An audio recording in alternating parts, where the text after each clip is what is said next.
Franchising model. I think it's brilliant. I would love to hear a little bit more about your competitors, just knowing that water filters have been around for a long time. Yeah, so this is actually a question that Laura would normally respond, but because of her voice, which said I will cover her.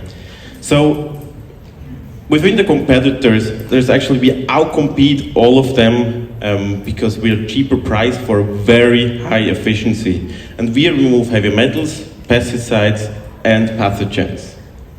But in general, the problems are not only that it's the filter itself, but the implementation.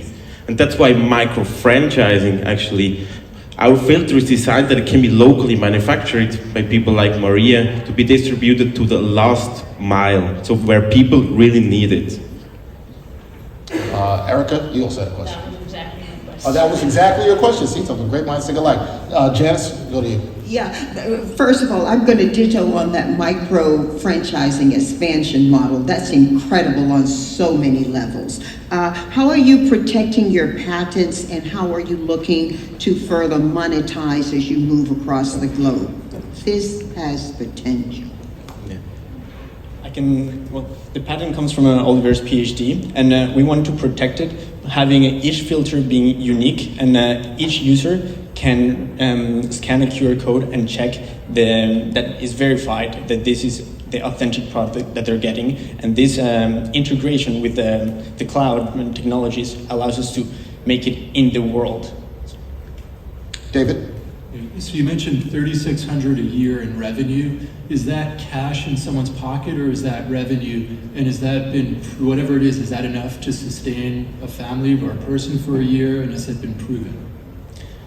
Yeah, so this is $300 a month in Colombia is way more than a minimum wage. And actually in the rural areas where I live, they normally earn less than a minimum wage or even nothing. So, yeah, exactly. So with this money, they're able to live and to give food to the families. Manish? So tell me a little bit about the supply chain. How are you going to get water, and then how is this filter is going to work, and then how the distribution going to happen to each household? So let's say example how we actually do it today in Ecuador. We have a local NGO in place that actually does the whole supply chain. In Quito they have a place, and in the rural city, closest city, they have the storage space. And together with local partners, we will do the supply chain. And the second part, where we don't have a local partner yet, in each of these places has a connection to agriculture. And so there is already a supply chain. They have a connection to the local market. We've seen that, but we just need to find them and connect with them. All right, Janice. Yes, how committed are each of you to this organization, this company, and how is that documented? Yeah, so after 4 years of PhD, I was more than lucky to find these amazing team members, because we combine so many different expertises. I don't want to talk about me, I want to talk about, so we have on the left data science, which comes from environmental engineering and now knows everything about data science.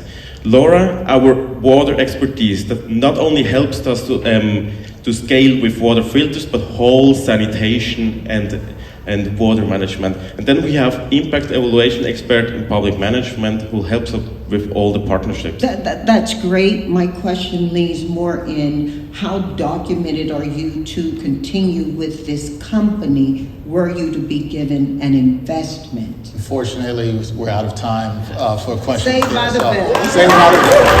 So, great job, OpenVersum. Thank you.